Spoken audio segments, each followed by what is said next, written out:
Happy Monday, everybody. Start of another new week. It's going to be a busy one. I'm a prisoner this morning in my own house. I've got the men at the front cleaning the drive. It's a great big paved drive, which I'll show you tomorrow when it's complete. So they're cleaning my drive and they're doing next doors as well because it would have looked silly. So I'm paying for all of it to be done. They're cleaning it this morning and then that's going to take about 3 hours, maybe a bit longer, and they started at 8. And then they're going to come back to sand it tomorrow. So I can't really get out. I mean, I suppose I could, but I'm going to get all my shoes mucky and disturb them. So I'm going to go to Alf's this afternoon, I think, rather than this morning. And, well, it's a bit late now anyway.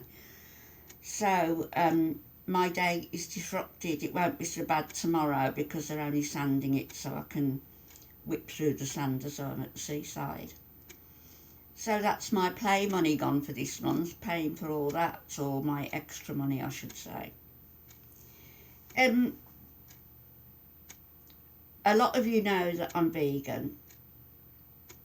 A lot of you know that I'm an historian and extremely interested in certain areas and certain facets of history. And the Essenes in the Middle East have always been something that I am drawn to.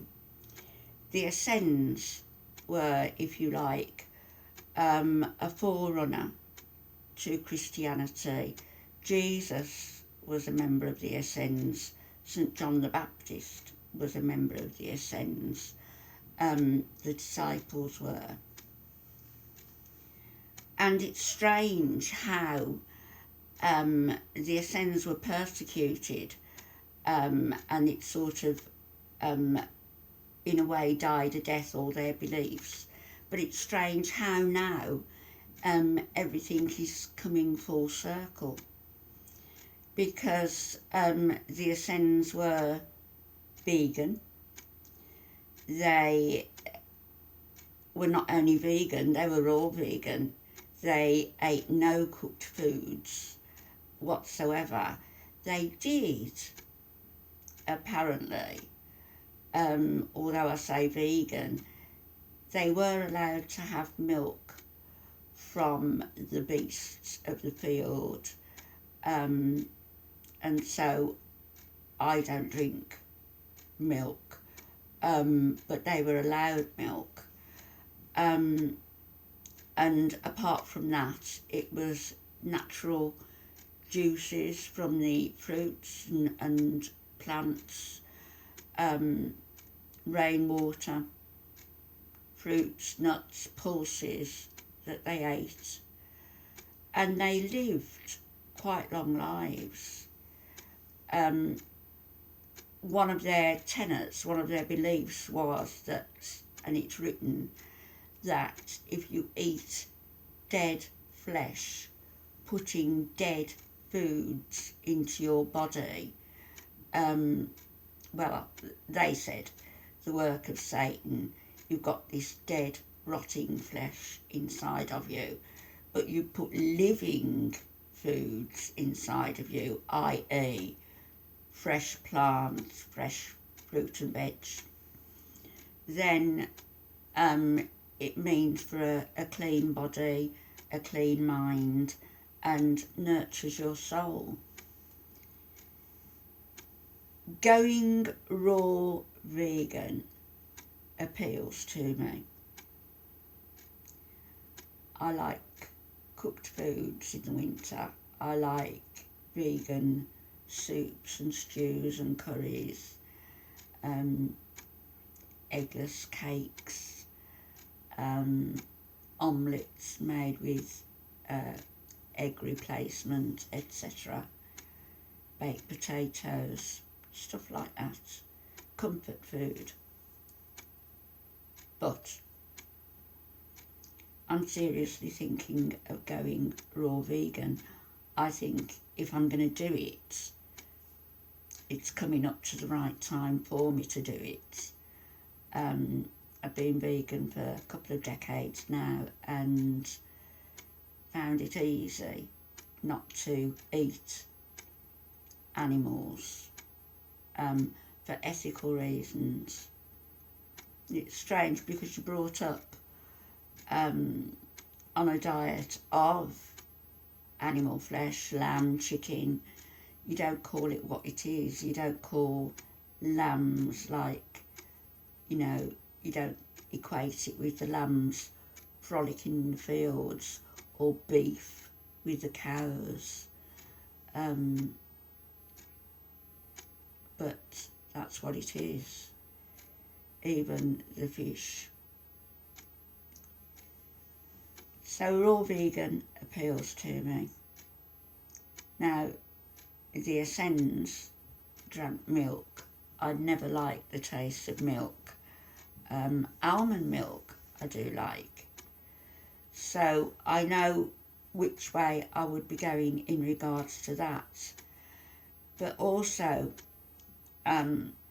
we have the 7 days in the week. On the 6 days of the week, they would eat. On the 7th day, they would fast completely, no food whatsoever, liquid only. So I suppose that would mean all the juices, the milk, blah, blah, blah, but no food. That wouldn't bother me. It wouldn't. I mean, there are times when I've gone without eating and because I've been too busy or I haven't felt like it, and people have, sort of lambasted me and said that you must eat, you must do this, you must do that. So I think that going 1 day a week without food is not going to be too difficult for me. Excuse me. What is going to be a little bit difficult is not eating the cooked foods, the warm foods, bread. I'm going to try.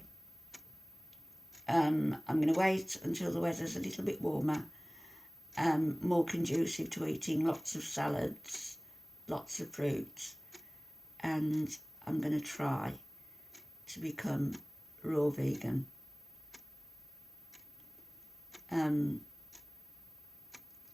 It annoys me when people think of being vegan as simply, say annoys me, it doesn't really matter to me as long as they stop eating animals, but being vegan is a lot more than simply a change of diet. It's a change of your whole outlook. The Essenes believed everybody was equal. They didn't have servants. They looked after people who were less fortunate. Everybody was equal. That also appeals to me in a world that is becoming more and more materialistic by the day. And I look round and I think, stuff, all this stuff, not needed. We just find ourselves falling into that trap of buying more and more stuff. Sometimes it's like comfort eating. It's shopping therapy, if you like. Which brings me also to the Essenes of the day. They were also called therapists because their lifestyle was so pure and so clean, and they were normally so happy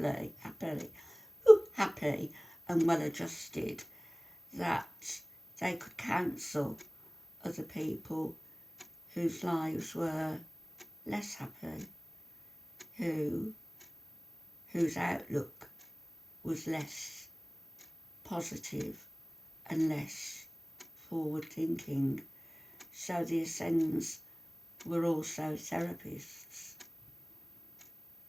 It's an interesting concept and interesting way of life, and interesting also how we've almost come full circle, and so much of the world now is becoming vegetarian, if not vegan, for health reasons, if not for ethical reasons, and that's fine.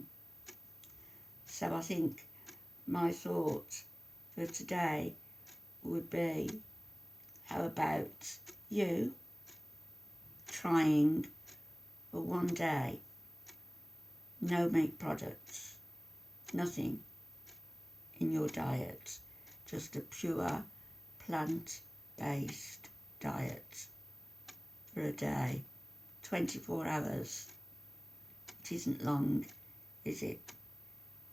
You might find that you can do it for 2 days, then 3, then a week, and who knows, you might decide that that's the route you want to go down. Wouldn't that be wonderful? I'll be back, maybe later, maybe tomorrow, to show you my nice clean drive. It had to be done. It was just a terrible mess. Shameful, really. But I'll be back later. Have a great start to your week, everybody. Bye-bye.